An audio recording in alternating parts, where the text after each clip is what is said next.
মুজিবনগর একটি জাতির প্রথম ঠিকানা। মুজিবনগরকে দুইটি অংশে ভাগ করে আমরা আলোচনা করতে পারি, ইতিহাস আর স্থাপত্য। ইতিহাস, সে ছিল এক অন্ধকার রাত, যে রাতে একটি জাতি ও তার স্বপ্নকে একযোগে হত্যা করার ষড়যন্ত্র হয়েছিল। ৩১ মার্চের ২৫ মার্চ অপারেশন সার্চলাইটের নামে পাকিস্তানি হানাদার বাহিনী নেমেছিল ইতিহাসের নৃশংসতম গণহত্যায়। লক্ষ্য ছিল বাঙালির স্বাধিকারের দাবিকে চিরতরে স্তব্ধ করে দেওয়া। ২৬ মার্চের প্রথম প্রহরে বঙ্গবন্ধু শেখ মুজিবুর রহমান স্বাধীনতার আনুষ্ঠানিক ঘোষণা দেন। তার গ্রেপ্তারের পর জাতি যখন দিশেহারা, নেতৃত্ব শূন্য, ঠিক তখনই জন্ম নেয় এক নতুন ইতিহাস। অন্ধকারের বুক চিরে জ্বলে ওঠে এক নতুন সূর্য। সেই সূর্যের নাম মুজিবনগর। বঙ্গবন্ধুর অনুপস্থিতিতে জাতিকে নেতৃত্ব দেওয়ার গুরুদায়িত্ব কাঁধে তুলে নেন তারই বিশ্বস্ত সহচররা। তাজউদ্দিন আহমদ বুঝতে পেরেছিলেন এই যুদ্ধকে একটি বিচ্ছিন্নতাবাদী আন্দোলন হিসেবে নয়, বরং একটি স্বাধীন রাষ্ট্রের মুক্তিযুদ্ধ হিসেবে বিশ্বের সামনে তুলে ধরতে হবে। এর জন্য প্রয়োজন একটি বৈধ সরকার, যে সরকার আন্তর্জাতিক সমর্থন আদায় করবে, মুক্তিযোদ্ধাদের সংগঠিত করবে এবং কোটি কোটি শরণার্থীর দায়িত্ব নেবে। তাজউদ্দিন আহমদ ছুটে যান ভারতের প্রধানমন্ত্রী ইন্দিরা গান্ধীর কাছে। তিনি বিশ্বকে বোঝাতে সক্ষম হন যে এটি কোনো বিচ্ছিন্নতাবাদীদের আন্দোলন নয়, এটি একটি নির্বাচিত জনপ্রতিনিধিদের নেতৃত্বে পরিচালিত মুক্তিযুদ্ধ। এই বৈঠকের পরই একটি প্রবাসী সরকার গঠনের পথ সুগম হয়। 10 এপ্রিল 1971 স্বাধীনতার ঘোষণাপত্র জারি করা হয়। এই ঘোষণাপত্রে ২৬ মার্চ থেকে বাংলাদেশের স্বাধীনতাকে কার্যকর বলে ঘোষণা করা হয় এবং বঙ্গবন্ধুর স্বাধীনতার ঘোষণাকে আইনগত ভিত্তি দেওয়া হয়। এই ঘোষণাপত্রই ছিল মুজিবনগর সরকারের সাংবিধানিক ভিত্তি। অবশেষে এলো সেই ঐতিহাসিক দিন, 1971 সালের 17 এপ্রিল। স্থান মেহেরপুর মহকুমার বৈদ্যনাথতমার আম্রকানন। নিরাপত্তার কারণে অত্যন্ত গোপনীয়তার সাথে আয়োজন করা হয়েছিল এই শপথ গ্রহণ অনুষ্ঠানের। বঙ্গবন্ধু শেখ মুজিবুর রহমানকে রাষ্ট্রপতি এবং সৈয়দ নজরুল ইসলামকে উপরাষ্ট্রপতি ও অস্থায়ী রাষ্ট্রপতি হিসেবে ঘোষণা করা হয়। তাজউদ্দিন আহমদ প্রধানমন্ত্রী হিসেবে দায়িত্ব নেন। গঠিত হয় বাংলাদেশের প্রথম মন্ত্রিসভা। দেশি বিদেশি সাংবাদিকদের সামনে অস্থায়ী রাষ্ট্রপতি সৈয়দ নজরুল ইসলাম জাতীয় পতাকা উত্তোলন করেন। ছোট্ট একটি মঞ্চে দাঁড়িয়ে তারা শপথ নেন স্বাধীনতার সূর্য ছিনিয়ে আনার। সেদিন বৈদ্যনাথতলার নামকরণ করা হয় মুজিবনগর।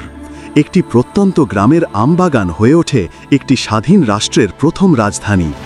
এই শপথগ্রহণ অনুষ্ঠান ছিল পাকিস্তানি প্রচারণার বিরুদ্ধে এক বিরাট চপেটাঘাত।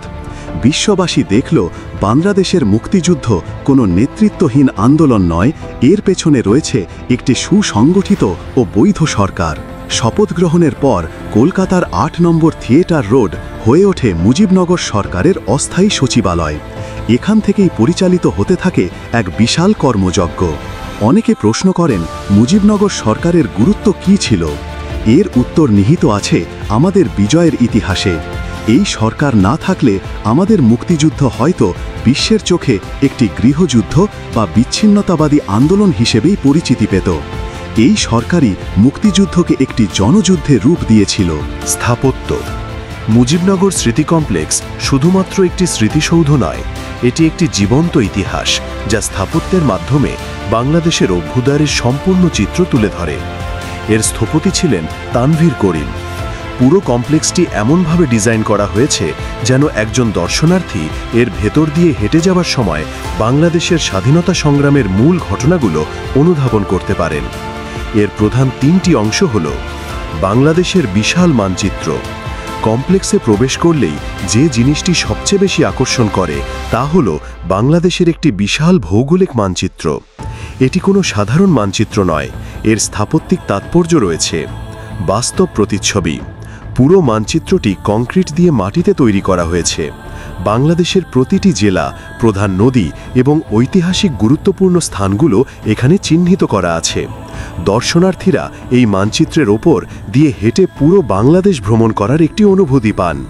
মানচিত্রটিতে মুক্তিযুদ্ধের 11টি সেক্টর স্পষ্টভাবে দেখানো আছে। প্রতিটি সেক্টরের হেডকোয়ার্টার কোথায় ছিল, শরণার্থীরা কোন পথ দিয়ে ভারতে আশ্রয় নিয়েছিল এবং মুক্তিরা কোন পথে দেশের অভ্যন্তরে প্রবেশ করত, সেই পথগুলো লাল ও সবুজ রেখা দিয়ে চিহ্নিত করা আছে।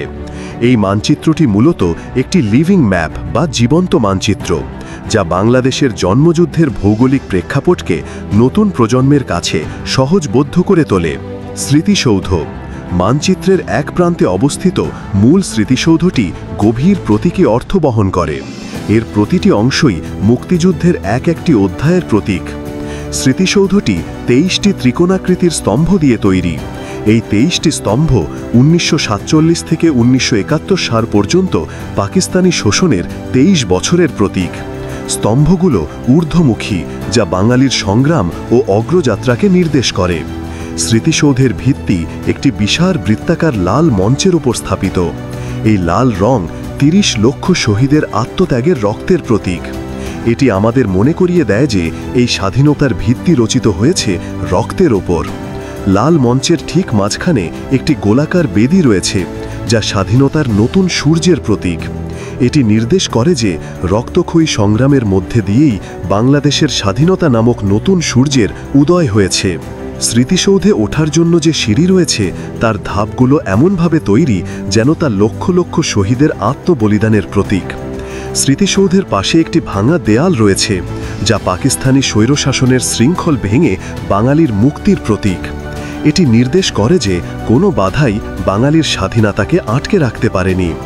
স্মৃতিসৌধের দিকে যাওয়ার পথ মাত্র একটি, যা সংগ্রামের একতাবদ্ধ লক্ষ্যকে নির্দেশ করে, অর্থাৎ সকল বাঙালির লক্ষ্য ছিল একটাই, স্বাধীনতা। ঐতিহাসিক ঘটনাবলীর ভাস্কর্য, the sculptures of historical events. মূল স্মৃতিসৌধ এবং মানচিত্র ছাড়াও পুরো কমপ্লেক্স জুড়ে রয়েছে বেশ কিছু ভাস্কর্য। এই ভাস্কর্যগুলো ভাষা আন্দোলন থেকে শুরু করে মুক্তিযুদ্ধ পর্যন্ত বাঙালির মুক্তি সংগ্রামের প্রধান ঘটনাগুলোকে ধারাবাহিকভাবে তুলে ধরে।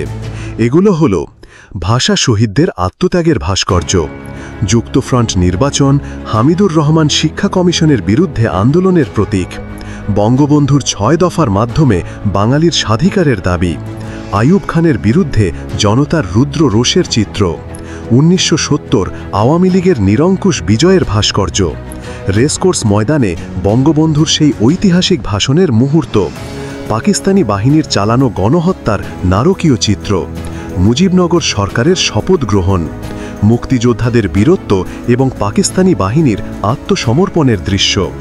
এছাড়াও কমপ্লেক্সের ভেতরে সেই ঐতিহাসিক আমরা কানন, শপথ গ্রহণের স্থানটি এবং একটি মুক্তিযুদ্ধ স্মৃতি জাদুঘর রয়েছে, যা পুরো অভিজ্ঞতাকে আরও সমৃদ্ধ করে। মুজিবনগর শুধু একটি জায়গার নাম নয়, এটি একটি আদর্শের নাম। এটি আমাদের জাতীয় জীবনে ত্যাগ, ঐক্য এবং নেতৃত্বের এক চিরন্তন অনুপ্রেরণা। যে আমরা কাননে সেদিন একটি জাতির প্রথম ঠিকানা রচিত হয়েছিল, সেই মাটি আজও আমাদের মনে করিয়ে দেয়, মুক্তিযুদ্ধের চেতনায় ঐক্যবদ্ধ থাকলে কোনো অপশক্তি বাঙালিকে পরাজিত করতে পারে না। ইতিহাস আমাদের শেখায়, মনে করিয়ে দেয়, স্বাধীনতা ও আত্মমর্যাদার জন্য একটি জাতিকে কতটা মূল্য দিতে হয়। বঙ্গ সাহিত্য কুটিরের আজকের নিবেদন ছিল সেই বিস্তৃত ইতিহাসের প্রতি এক শ্রদ্ধার্ঘ্য। আগামী পর্বে আমরা ফিরে আসব অন্য এক ইতিহাস নিয়ে। সেই ইতিহাস জানতে বঙ্গ সাহিত্য কুটিরের সাথেই থাকুন। ধন্যবাদ।